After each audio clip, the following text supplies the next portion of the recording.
Hi, and welcome to EduTechGuys Radio. This is EduTechGuysRadio.com, the radio.edutechguys.com. Today, we're glad to be here.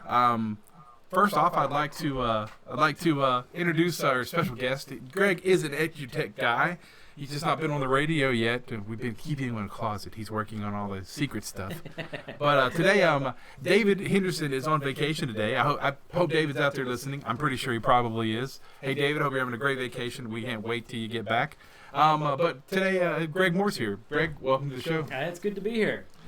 Greg is my system admin here at Hope Public Schools, and probably the smartest person I know on the face of the planet. He lies. Except for my wife. I have to put that out there because she'd kill me if I didn't say that. So, don't want to get myself in trouble. Hey, we had a pretty exciting show today. Like I said, David Henderson's on vacation. David is the other co-host that's usually here. He's the tech coordinator at the Southwest Arkansas Educational Cooperative in Hope, Arkansas. Greg Moore and myself, Jeff Madlock, we work for the tech department here at Hope Public Schools in Hope, Arkansas. One thing that's really interesting is that right now, today, I believe ISTE is wrapping up. I think this might be the last day of the ISTE convention, or tomorrow, but I noticed that on the Twitter feed's slowing down. I think there's only been 800,000 tweets today, so it's down from 12 billion yesterday. So yeah. The tweets are coming in so fast you can't read them. It's almost like they're blurry. But, it's funny, ISTE, a lot of us talk about ISTE all the time. The ISTE convention is a really big deal. If you don't know about ISTE, ISTE, it's the International Society for Technology and Education. They are the premier nonprofit organization serving educators and education leaders committed to, technology and education. What's really interesting about them is that they create, what's the word I'm looking for? They're the creator and steward of the definitive education technology standards. And that's true. Those of you in technology remember when we referred to it as NETs. But it's now the ISTE standards, which, are out there for our teachers, the standards for us to strive towards. Also is their big conference and expo. This year it's in Philadelphia. Good old Philadelphia. Good old Philly. And what's interesting is it attracts about 18,000 educators from all over the world. And this year it's been a really interesting one. They've had a lot of great stuff. I think most people go there to get kind of rejuvenated about tech and to get inspired and to see what's going on out there and what they can integrate in their class. A lot of teachers go. So it's a lot of educators, not a lot of tech guys. But what's really great is yesterday I had the opportunity to talk with Will Richardson, who was a keynote speaker on Tuesday. And Will is his new book is called The Making of a Master Teacher to a Master Learner, from Master Teacher to Master Learner. He's got some really great stuff, and what's really great about it is I had a great interview with him, and so we're going to cut to that really quick and play you that interview so that you can get to know Will Richardson and find out about him. There'll be some links in the interview so you can find out where he is, and we'll drop those links to you when we come back from that interview also. So sit back and relax. Here is the interview with Will Richardson. Great, you're listening to EduTech Guys Radio. Today we have Will Richardson here for an interview. We're glad to have you. I'll let you introduce yourself and tell us a little bit about yourself. Sure. Well, thanks for having me on today. I'm coming to you live from the ISTE conference in Philly right now, where it's pouring outside, actually, and a whole bunch of people are trying to stay dry inside. But basically, I was a public school educator for 22 years, taught high school English for 18, and then was a technology administrator for 3. Started blogging back in 2001, and that kind of kickstarted a little bit of a different career for me as I stepped out about 9 years ago to do speaking and consulting and writing books. I just published my 5th book. And I'm a parent of 2 teenagers, which gives me kind of an interesting lens on this whole conversation around how technology changes learning. So what I've been doing for the past few years is just trying to go around and push people's thinking and challenge kind of the status quo traditional way we think about things in schools, and try to make people just a little bit mad at me. So they go home and maybe consider their practice and what they're doing in schools in light of how things have changed. Yeah. It's funny you say that. I find that aggravating people gets the most out of them sometimes. You have to be careful how you do it, though, right? You want to push them to the ledge, but not over the ledge. Well, I think when they realize that they're talking to an intellectual person, they're having an intellectual debate, then it's not so bad. It gets their juices flowing, but they're not too worked up. But Well, I think it works at ISTE because so much of what you see here is about tools and about apps and kind of very either simplistic or conservative uses of technology in schools. So I think there's a certain number of people that really gravitate to those larger conversations, to the bigger questions around what happens now that kids are carrying access in their pockets and they can learn just about anything they want whenever they want to. It's a difficult conversation for a lot of people, but I think more and more people are ready for it. I think you're exactly right. I was a band director for 15 years. And it's interesting, back in the day, I started learning jazz at a little school here in Arkansas. There's not a lot of jazz in Arkansas. Right. And I look at kids today. I have a lot of kids that still take lessons and things like that. And I tell them, hit Google, hit YouTube. I mean, we had to find a record, and we had to play a record to learn how to play Miles Davis or to play, Wynton Marsalis or any of that. And it's funny, I watched your 2011 TED Talk about your daughter learning the Journey piece. And yeah, it's just that. And I think the sad part of that was, and you might agree with me here, is that was 2011, and we still haven't gotten that point across to most of our educators. No, I know. It's still a very, I think that it's just changing, and it has changed fairly quickly. And I just think schools in general are somewhat slow and in some ways just don't keep up. I mean, it's more that the bigger shifts, again, while I think we feel them in our own personal lives, we don't make that connection to our practice and to kind of the structures and the systems that we use in schools. So I'm not shocked that it's taking as long as it's taking, but I'm a little bit more optimistic these days, because, like I said, I think that there are a growing number of people who are now ready for the conversation. They're kind of over the tools piece, and now they're going, we really have to have different questions and different answers for what we do. Yeah, so I noticed that you had posted 2 questions for your presentation today, I believe. Right. One was what new tech you think will make the biggest impact in the next 10 years? So Right. Was there a commonality among the answer to that? Yeah, there really wasn't. It was kind of all over the map. I think that a lot of people are looking at, artificial intelligence, adaptive learning types of technologies, wearable devices, the Internet of Things, all those types of things certainly are going to have an impact. But really what I tried to do in my session today is bring the focus back to, how does learning happen, first of all, and then how can technology, no matter what it is, whether it's all those things or whether it's just Skype or whether it's Google Docs or whatever, how can technology really amplify good learning? I think too often, and I said this yesterday, we had another panel session that was pretty interesting where the title of the panel was, "Is it time for schools to give up on computers?" And we were trying to provoke a very, kind of different conversation around that. And I said in that panel, I said, I think we've lost the conversation around learning. It's now a conversation around technology, and it can't be that, because technology without real, deep, clear vision around learning really doesn't do much. Exactly. It just kind of maintains the status quo, and it digitizes all the worksheets and puts the books into a Kindle and whatever else. But it doesn't fundamentally shift agency to kids. It doesn't give them more power, more choice to follow their own questions, what they find meaningful and relevant in life. And we all know that those are absolute conditions for learning. So, that's kind of where the conversation is. That's pretty cool. I wrote a blog post yesterday about ISTE. I've never been to ISTE. That's really sad. I should say that. I've actually never been, but I find most people go there to get excited, to get that that little piece of juice that they need, or to find that silver bullet. For years, I've noticed that most administrators in most school districts are looking for a silver bullet, and Right. they're looking for that one thing, e-instruction or whatever it's going to be, that suddenly is going to make every child increase their test scores by 30%. And they get mad at me here in principals meetings because I always tell them, let's pick 3 things that the kids want to do and do it well, Right. and then we'll move forward. But part of the blog that I wrote was about talent. And I don't mean musical talent. I mean talent. everyone has a talent.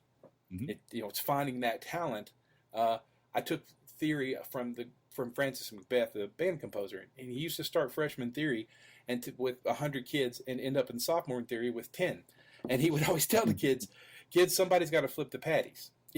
So, Nice. but Yeah, nice. I don't think we have to say that anymore. But No. it's so funny that for that longest time, everyone was supposed to be a rocket scientist. And I think more schools are still stuck in that rut.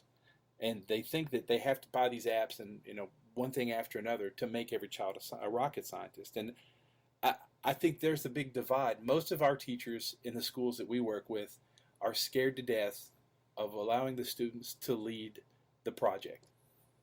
And I feel like that's probably what you run into at ISTE. I don't know, but I feel like a lot of the teachers that come there are looking for a silver bullet. Would I be correct in thinking that? Well, I think there is a silver bullet if you want to raise test scores. I mean, increasingly there's adaptive software that you can plop a kid down in front of a computer, and that computer will take them through the curriculum, him or her through the curriculum, and remediate, and just based on what they're answering and how they're answering, it will give them the next question that they need, et cetera, et cetera. And if the goal is to get a good math score or to write a good essay, I think that there is stuff that can serve as that magic bullet if that's what you want. But obviously, I don't think that's what we want. We want kids to learn math, and we want kids to learn how to write, obviously, but we'd rather have them do that in the context of doing something that they actually are invested in. Right. And for that, there's no magic bullet. That simply, again, requires that we bring a different stance as practitioners into the classroom, and that stance is more about learning than it is about teaching. And that's the latest book that I wrote, From Master Teacher to Master Learner. It's about changing the way we think about ourselves away from content experts and pedagogy experts, more toward learning experts, so that we can develop those dispositions in kids, those literacies, those skills that, given the world we have right now, which is, access to just about every piece of information that you can possibly think of, access to 3 billion people, access to millions of apps. I mean, if kids aren't learners in that environment, they're not going to be successful. And it doesn't matter how much they know. Right. What really matters is, can they make sense of it, and can they continually learn? And if we're not doing that, then it's going to be hard for us to help them with that. So, again, I think there is no magic bullet, but or silver bullet, but there's definitely a different way that we can think about what happens in classrooms, and that gets us further down the road than anything else, I think.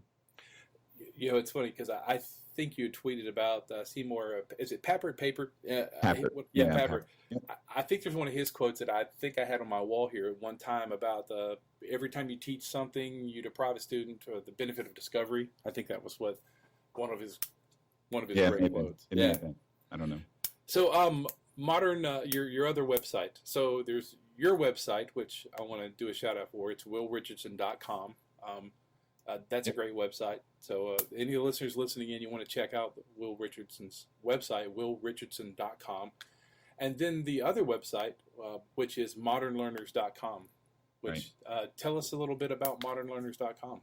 Well, Modern Learners is a site that curates a lot of the information, articles, whatever, multimedia, whatever, from each week, and kind of packages into a newsletter form so that people who are subscribing can have a little bit of a digest of things to read every week. I think one of the big concerns that I have is that I'm not sure how well we keep up, and I get why not. I mean, it takes a lot of time. We're already time stressed. We've got millions of things to do already, but it's really important. I make the point, you wouldn't want a physician treating you that isn't keeping up on medicine. It's the same thing in teaching. I mean, why would I want my kid to have a teacher that hasn't kept up on what's happening and what's changed in the world with technology or whatever else? So we're trying to do that, but then we're also posting a couple things a week in long form that are meant to be thought pieces, are meant to push people's thinking and to work on that context, work on that reframing of what it means to teach and learn, and what the role of a school is in the world as it stands right now. So so it's a free newsletter, and basically people can just sign up on the site, and we're going to kind of relaunch it in the fall as a subscription model, but for now it's all free. That's free. Wow. So definitely sign up for free. I mean, that's awesome. I'll throw this out there for all those listening. Use Feedly. That's a great way to keep up with some great blogs that are out there and some websites doing exactly what you guys are doing, so you can keep up with what's happening in the world of tech and education. So, top 5 disruptive elements to move education forward with the use of technology. Do you have a list? I know I'm throwing that out there, and you decide you're like, hey, don't do that to me, but. I mean, I don't know that I have a list. I mean, it's understanding that when you give kids access, then you are really giving them at least the opportunity to take a lot more control over their own learning, to self-organize it, to choose the direction that they go in, to choose their own resources, choose their own teachers. And that's really, I think, the opportunity of having access. All too often in schools, however, that opportunity is never realized because we give kids a tool, but then we restrict the way that they use their access. Yeah. We make it more about content delivery. We make it more about, again, digital worksheets, all that type of stuff. Yeah. So, I mean, to me, it really is about, I say that if you want to transform your classroom, you can do that without any technology at all. It basically starts with looking at kids and saying, okay, you take control, you take the reins, because you're going to have to be able to learn constantly, deeply, powerfully, collaboratively, all those other adverbs in there in your lives, and you need to be practicing that with me as a teacher. You need to be practicing that in the classroom, not practicing how well you remember the state capitals or whether you know what a gerund is, but whether or not you can use the resources that you have to learn. And so I think that's the first step and the biggest step, and I think everything else kind of follows from that. Right here, I want to throw out on Amazon right now, you can get your book, From Master Teacher to Master Learner. I think there's a Kindle edition, is that correct? And in paperback? Kindle and paperback, yep. That's awesome. I want to grab it because, it looks wonderful. I mean, I think that's the perfect book to grab. So, in fact, I used the one click and I put it on my Kindle. So now I'll read it and find out even more great stuff. I want to throw that out because, go ahead. No, the good news is you could probably read it by the time our interview is over. All right. Purposely it's about 75 pages, and so it's about a 2 or 3 hour read at the most. That's perfect. So it's good for a summer afternoon or if you're on a plane or whatever else. But appreciate you letting your audience know about it. Yeah, I want to let that shout out. A couple more things before I let you go. It's really interesting. One of our biggest, in Hope Public Schools in Hope, Arkansas, every child has an iPad. It's funny being in tech. You've been in teaching in tech a long time. This is my 23rd year. And back in the day of a lot of Windows and things like that, the whole concept was to lock everything down as tight as you could get it, and then to hand out the morsels. And as my staff is much younger than I am now, we approach it a lot differently. Everything's wide open. Not everything, but SIPA compliant. Right. But everything's wide open, and that's been the hardest thing for our teachers to actually grasp. Now, the kids blow us away in the tech department. Now, we're just the wires and pliers and keeping everything running, department. Right. But we're always just blown away by what they're doing with technology. And, project-based learning is happening on the student side and not the teacher side. Mm-hmm. Do you see that in a lot of your travels? Because I know you get to go to a lot of places. So are you seeing that happening in a lot of places? Well, I think that in most places that I go, kids learn with technology very differently outside of school than they do inside of school. And they're pursuing their own interests. I mean, I use my son as an example. You talked about my daughter. Well, my son, when he learned Minecraft, he didn't wait for a Minecraft workshop. He didn't wait for someone to teach him or give him a textbook or a rubric or any of that stuff. He just went and figured it out. He went to YouTube. He got all his friends on a kind of a Google Hangout type of space, and just got in a Minecraft server and started hacking away at it. And I really do think that that's more of a model of modern learning than, waiting for a workshop or a class or a textbook or whatever else. Doesn't mean that there isn't a really important role for a teacher. Absolutely. In fact, I think teachers' roles, to be honest with you, are even more important. And they're there to support, to nurture, to guide, and to model, and to be those learning experts in the classroom. Yeah. But most places, kids are leading the way, and that's okay. That's not a bad thing. This happens to be maybe the first time in history that the kids know more about something than the adults do. Yeah. So it's uncomfortable and it's kind of disruptive, but it's not a bad thing. We just have to change our stance. And if you look again at a classroom as a culture of learning versus a culture of teaching, I think you do that. You're all learners. So you as the adult are learning from the kids just like they're learning from you. And that's the place that you want to be. You want to have enough expertise around learning so that you can, help them make really good decisions and teach them those literacies and things like that. But if a kid can teach you how to do Minecraft or do 3D printing or whatever else, why not? That's the part of the way we should think of our roles in the classroom. Yeah, I think so. An advanced facilitator, if you would, just to make sure you're leading them in the right direction. I not that I have a problem with the word facilitator, but I really like the word learner. And master learner, an advanced learner. Yeah. Because that's what we have to be. We have to be experts at learning. Yes. Science, chemistry or Shakespeare or all that stuff, that's everywhere. I don't need to send my kid to school to learn Shakespeare. Right. But I do need to send my kid to school to learn how to learn Shakespeare on his or her own if that's what she wants to do. If that's what their need is at that particular moment. I want them to have, again, those dispositions, that persistence, that inquiry type of attitude toward it, that the literacies and all those skills. That's what the teacher's for now. That you can't learn by looking it up or Googling it. That's a development that I think takes a long time to get really good at. It's nuanced, it's changing, all that kind of stuff, and that's why teachers should be learners, and really good learners too, so that they can help kids. Yeah, so now I think what we need to do is create the Master Learning Conference. Yeah, that's there you definitely go. Yeah, I'm in. I'm all for it. That's I'll show up. I used to love to go to everyone loves band camp. You know why? Because it's just this wide open ability to have open jam sessions and learn from all your peers, and it's just a wonderful thing. Well, Will, I want to thank you for being on today with the EduTechGuys Radio. I want to give one more shout out for your book, From Master Teacher to Master Learner. It's on Amazon. You can get it Kindle and paperback. Check out Will's website at willrichardson.com. And thanks again for coming to ISTE Live. That's really cool that you're at ISTE and we're live here getting to talk to you. So thanks again. Yeah, my pleasure. Take care. Awesome. Yes, sir. Hey, we're back. That was a great interview yesterday with Will Richardson. He was at ISTE. I believe he was a keynote yesterday morning. I know he had a session. Wonderful interview with him. Really interesting stuff we discussed there.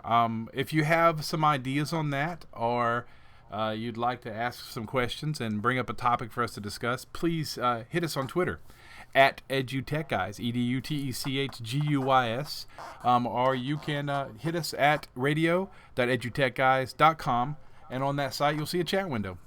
You can chat us up from there. And so, Greg, what do you think about that discussion? I think you brought up some excellent points. I remember, I'm so infrequently in the field. I'm usually stuck in the server room, watching the blinking lights to make sure they're blinking in the right order. But it reminds me of one time I was out in the field helping a teacher, trying to get some software set up as it goes. And at one point, she got a little frustrated. I will leave this individual nameless for their sake. But at one point, she made the statement, I just don't have time to learn this. And while I totally understand her perspective of, teachers are very, very busy, we load them down with a whole lot of responsibilities.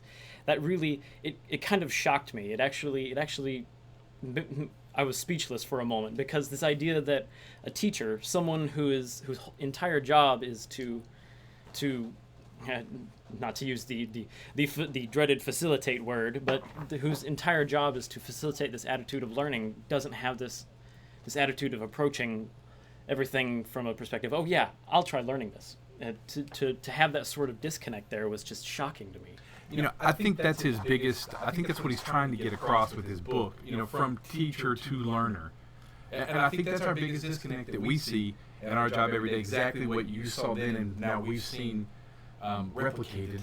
Unfortunately, I don't know if it's fear from the teachers, the fear of having to learn something new, like, oh, I can't learn something new, and I'm never going to get this. Right. Because, you know, there's that fine line, and when you try to learn something, but someone else knows more than you, and you feel really embarrassed. Like, okay, they still know more than I do, and I'm losing my you know, ability to be the position. Right, exactly. And, you know, it's funny that teachers would still have that whenever they have to see that in the classroom every day, you know, among their students.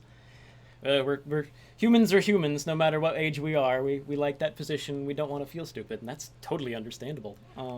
I agree 100%. I think the interesting part that I get from all of this is something that you say all the time, is that, you know, we provide all of this technology and all of this ability, and the key factor, though, happens to be, are the kids interested in it? Yes. Are they motivated? Yes. You know, and I heard how he was talking about Minecraft, and, you know, that's a big deal. Gamification. Mm-hmm. You know, I read a really great article that Facebook doesn't belong to us anymore. I think I said that at lunch today. Yes. Facebook doesn't belong to, it never did belong to us. Facebook doesn't belong to you. It belongs to Facebook. They're using it to data mine you. I mean, they're using it to, you know. Yeah. What's that quote? If you're not paying for something, you're the product. That's exactly right. If you're not paying for something, you're the product. That's exactly what Yeah. I think that's interesting, though, that the kids, they might be pros at Twitter and Snapchat and Facebook and Minecraft and all that good stuff, but that might be the extent of it. You know, that percentage of kids who actually understand, you know, what Minecraft is and what makes Minecraft, what the coding behind it is, and, right. You know, what makes Facebook, and if I wanted to modify this or I wanted to mine it for data, right? You know, could I do that? And that's even scarier to a teacher when you really get right down to it. Oh yeah, exactly. It's like, I don't even understand the basic concept, much less how it works. Exactly. So how am I going to answer those questions? I think he's got a great point, and you and I were in the meeting today where we actually discussed the idea of, you know, changing the way our teachers are giving PD and are learning and what they're expected to learn, and then and who's going to be their teacher, our master learner, right, to push it on down the road. Boy, I think in that the problem at ISTE this year was, why is nothing changing? Yeah. I mean, and we're seeing that across technology, across the world. I mean, we're all used to Facebook and Snapchat and Instagram and Google Plus and LinkedIn and Twitter. So what's new? I mean, how are we using it? Yeah.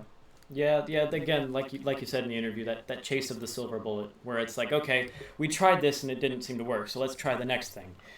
Well, a lot of the time that bullet might be just fine that we loaded into that particular chamber, but it's not something that's going to happen overnight, and it's also not something that you can attack just at a surface level, where it's just like, okay, you can't just throw out Minecraft and expect kids to learn like, oh, this is how you code, because it is a deep subject, and yeah, it's great to get interest in it. So it's like, okay, here we're going to throw out Minecraft or 3D printing or something, because it's an accessible, exciting technology that we can get interest in, so you get engagement. But you can't stop there, because if you stop there, it's never going to be a useful life skill, and that's what education's all about. Because I mean, okay, I learned how to 3D print in school. Well, I now work at, you know, Pizza Hut for my first job, and 3D printing's not a whole lot of help there. Well, not yet. Not yet. When I get my first 3D printed pizza, now we're talking. Then it's going to get crazy, I tell you. I tell you what we're going to do real quick. We're going to take a little quick break. We're going to feature an artist, Nick Flora. Really great tune. Nobody Gets Out Clean. Boy, isn't that the truth? Anyway, really wonderful song. Hope you like it. Greg and I are going to structure everything, reshuffle the deck, and we'll be back in approximately 5 minutes.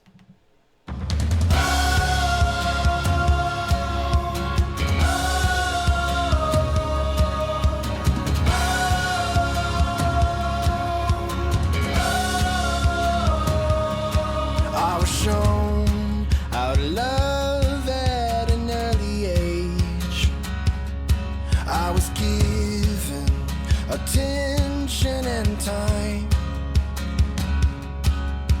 and if I needed him, I looked for someone else, and never learned to do it by myself.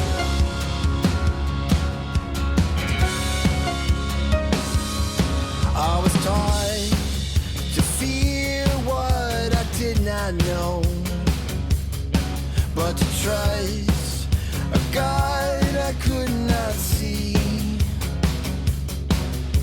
to look high to heaven and fear the fires of hell,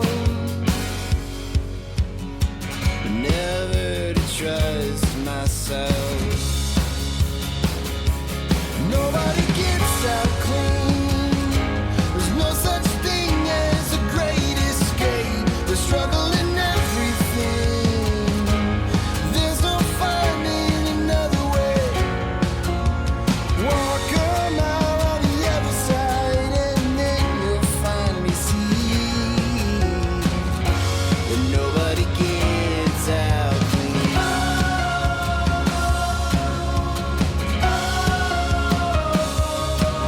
There's a part of me that still feels 13, and watching my brother fall away, and I would take his place as a golden boy, still so young, but the heart of the good son still beats inside of me, and he's scared to make mistakes.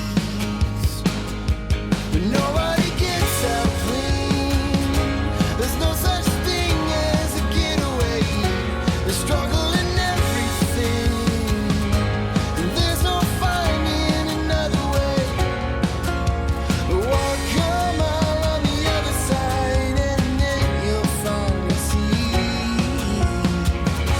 that nobody gets out clean. Yeah. Wherever we hide it, we are united by the feeling that we're alone. But we're not alone.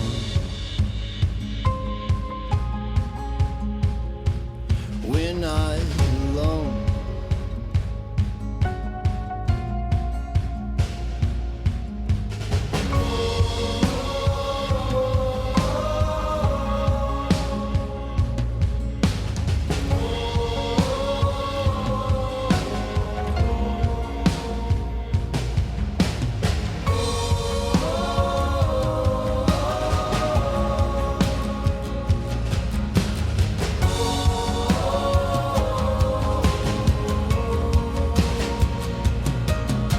No such thing as a getaway. There's no finding another way. It's easier to place the blame on someone else, but no. Oh, it's not enough. Oh, we've got to let ourselves love and let go. 'Cause nobody gets out clean. There's no such thing as a getaway. There's struggle in everything, and there's no finding another way. Walk a mile on the other side, and then you'll finally see that nobody gets out. But nobody gets out. But nobody gets out clean.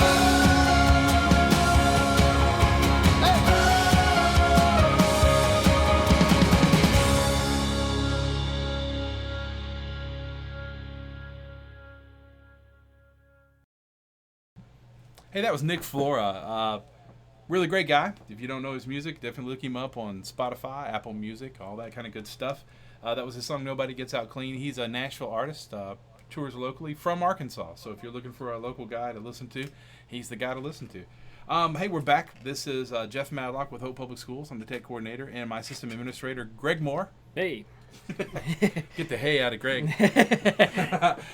David Henderson's on vacation today, so he's out this week vacationing it up. I think they're doing the beaches of Antarctica, which is a lot of fun. But no, I'm serious. David's out there. Hey, David, if you're listening, I know you probably are. I hope you're having a great vacation. Yeah. You missed our interview with Will Richardson. Great interview, talking about disrupting education with the technology and all that good stuff, and where we're moving forward, making more learners out of our teachers. If you want to hear it again, this whole episode will be back online by 4 o'clock, pretty much. It'll be there for you to listen to anytime at your leisure here at radio.edutechguys.com. Hey, we're going to take a quick look at tech news. First thing, I guess, is Apple Music came out yesterday. Yeah, it came out yesterday. Oh, man. It's pretty sharp. I've been using it exclusively since yesterday. I'm a Spotify user, but I went ahead and said, hey, I'm going to try it. It's free. 3 months. You can try it out. That's pretty amazing. 1 month is amazing, but 3 months for free to try it out. Exactly. So what do you think about it? I think it's great. See, you're coming at it from the perspective of you've been in on the whole streaming for how long have you been using Spotify now? Gosh, 2 years probably. Something like that? Yeah, probably 2 years. So you're coming into it from that perspective. So you're comparing with streaming a streaming service. You're used to the whole idea of not necessarily owning all of your music as far as you have the files and they're yours. I'm coming into it from the other side where I've been, a hardcore, I own all the music, I'm just an iTunes guy, local on my machine, because I listen to a lot of weird stuff that isn't on Spotify. And he's not kidding. He does listen to some weird stuff. Oh, so yeah, I looked at going into Spotify for a while, and it's just like, I'm missing all of my artists that I listen to that, all of 12 people in the rest of the world have ever heard of.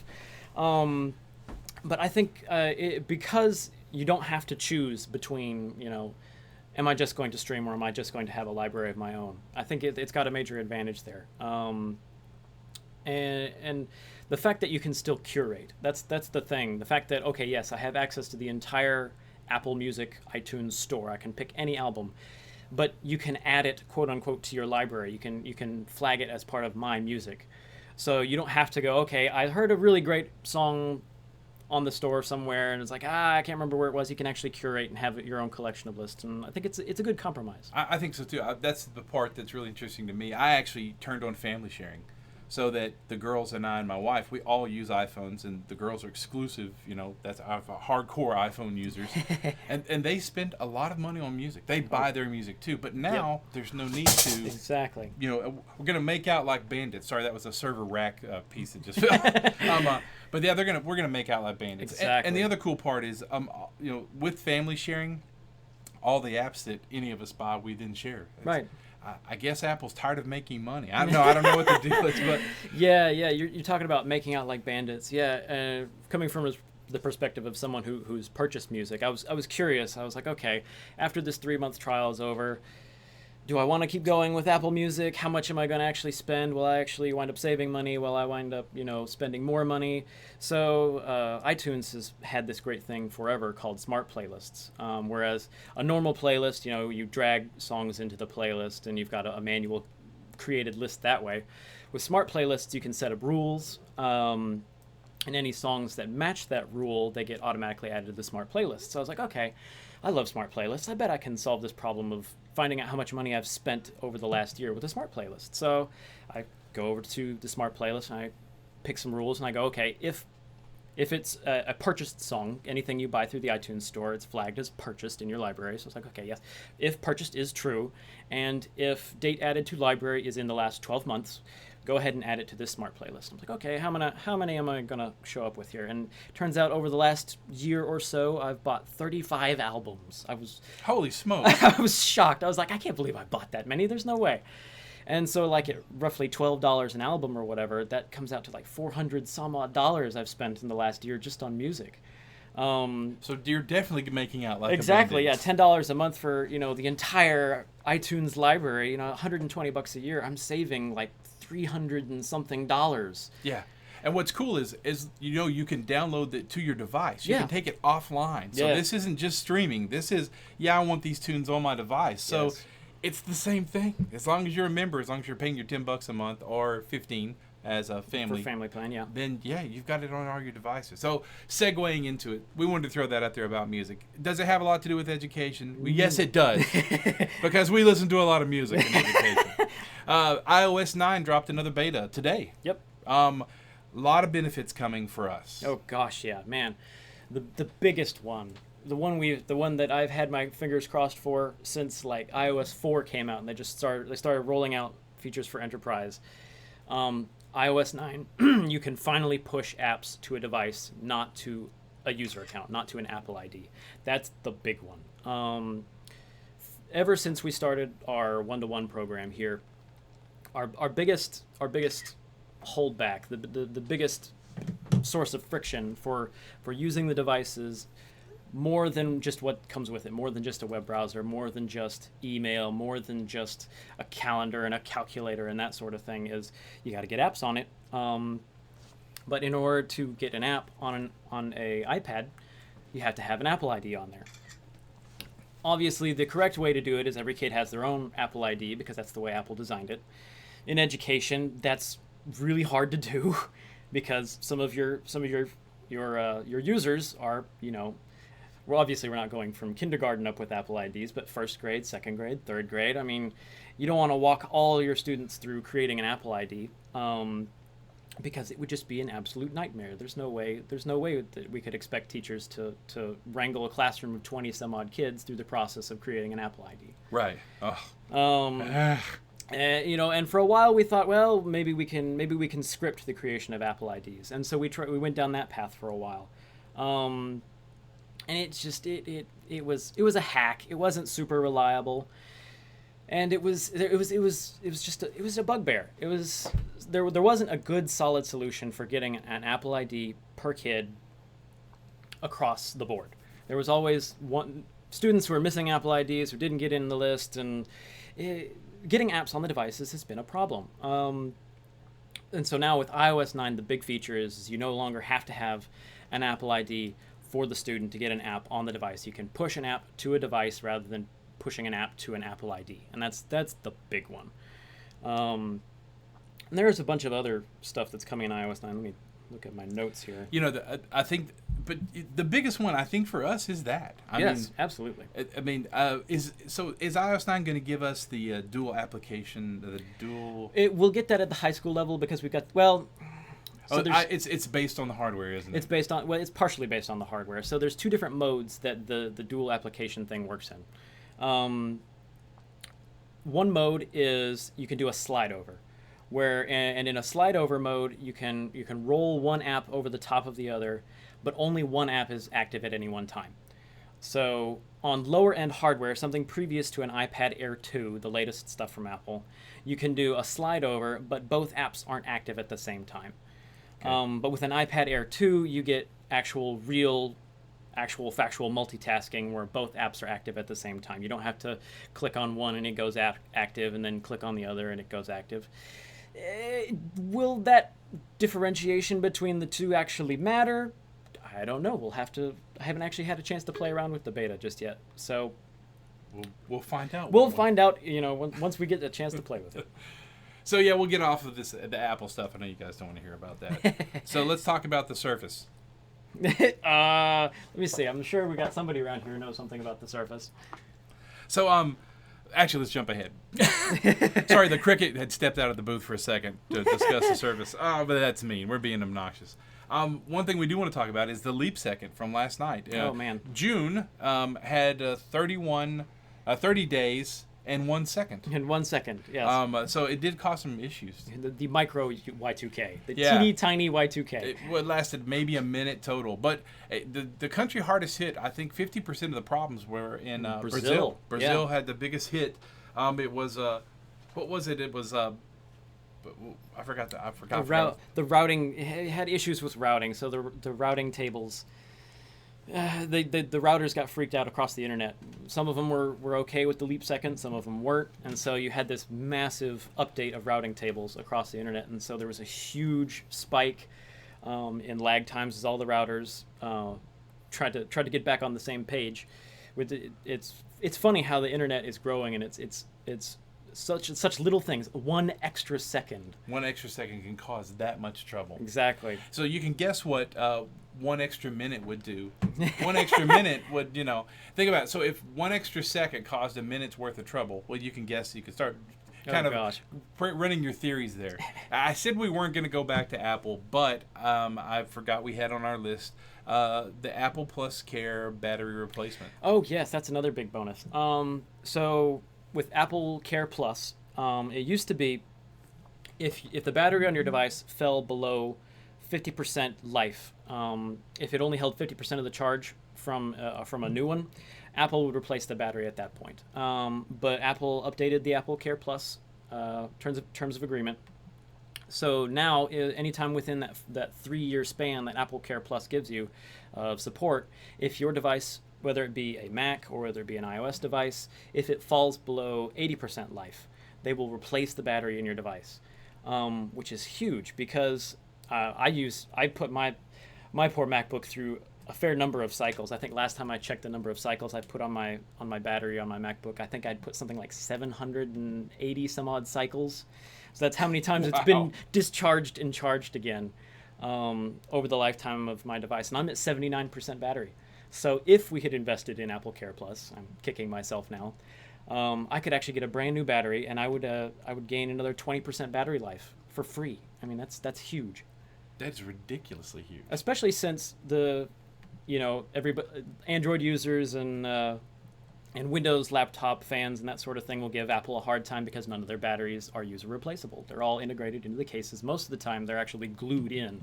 If you've ever gone to ifixit.com and you watch one of their teardowns, which is great, I love anytime a new device comes out, it's go to iFixit and see how did they put it together. Yeah, that's one of my favorite things. I agree. All the batteries are usually glued in at this point, and it can actually be dangerous to remove them as an end user because if you kink it, you can actually cause a runaway chemical reaction and the battery can burst into flames. Yeah, that's not good. So yeah, not something you want to do as, just average Joe Blow who doesn't know what he's doing. So the fact that now Apple will replace it if you've lost 20% of the life of the battery, that's just fantastic. Yeah, that's really great. Sorry, David Henderson actually was texting me saying he might Skype in a second. So if David finds some time to Skype in, that would be great. We're actually probably going to wrap the show up here. One thing I do want to talk about is I always try to throw a Google feature out there while we're on the air. One that I found this week that really shocked me. It didn't shock me. I think I knew it was there. I just had never used it. Was inside Google Docs. If you go to the Tools menu and you choose Research. Oh yeah, Research is awesome. Research is ridiculously awesome. It looks like a search engine. But the beautiful part of it is that as a search engine, it gives you the ability to do something that I think is really amazing. So say we click Research, and on the right-hand side of the screen, a research window comes up. So I'll do a search for Hoover Dam, and it immediately brings up a map to Hoover Dam, which I can actually insert into my document. Right, one button. I can edit it if I want to, so I could actually blow it up and get a satellite view or whatever I wanted from Google Maps.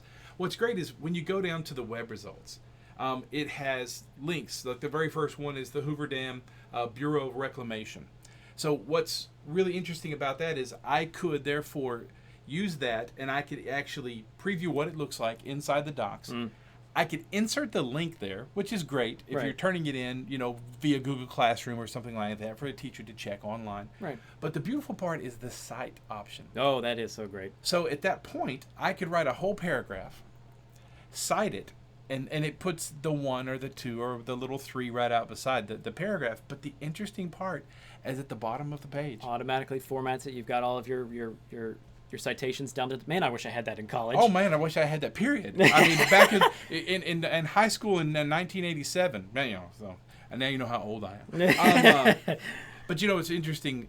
I think it just makes the job that much easier. It's funny, it goes back to what Will Richardson said, and not that I'm saying he doesn't know what he's talking about, because the guy's very intelligent. Yeah, obviously. But he made a statement that you can't learn certain things, math and reading, and I agree with that. There are some things, yeah, but there's a huge amount that you can learn from Google. And I agree. I think that we're teaching our children K through 6, the ability to prep them use Google, to use the web. Because we encounter it every day. I don't think there's a single day that goes by that I don't look up something related to my job in Google, or it's like, okay, I encountered this error or that error. I've never seen that error before, but I know someone else on the internet has. That's exactly right. Well, Google is how I do my job. Exactly. I mean, it's how I use it, and it's funny how power users we become, using search. Oh yeah, it is definitely an art form, and I think that's something that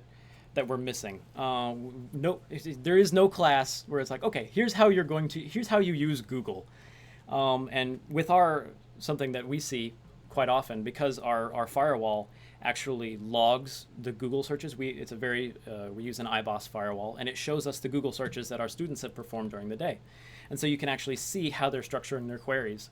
And so often we see it's just like direct copy pastes from an assignment. Like you can tell it's a phrase that a teacher or a textbook put together, and they just copied it out and pasted it into Google. Well, anyone who's used Google for a fair amount of time knows that's not the best way to structure a search query.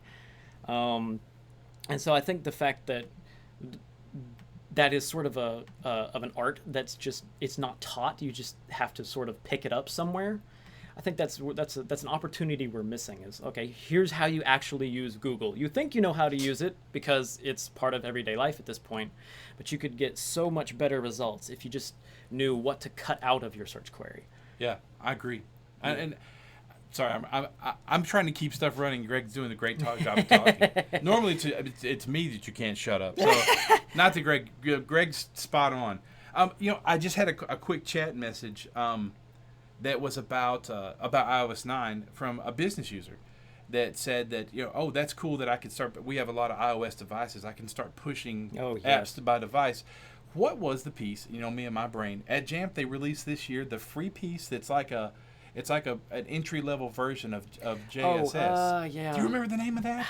It was an acorn? No, it wasn't. It was like a nut or a tree. Was it bee or something like that? Now you put me on the spot. I'm sorry. Now we need to pull out Google and create a search query. Let's structure it well. Come on, ladies and gentlemen. Jamf business. Somebody in the audience right now is... Somebody help me out here. Somebody in the audience right now is screaming, "It's such and such!"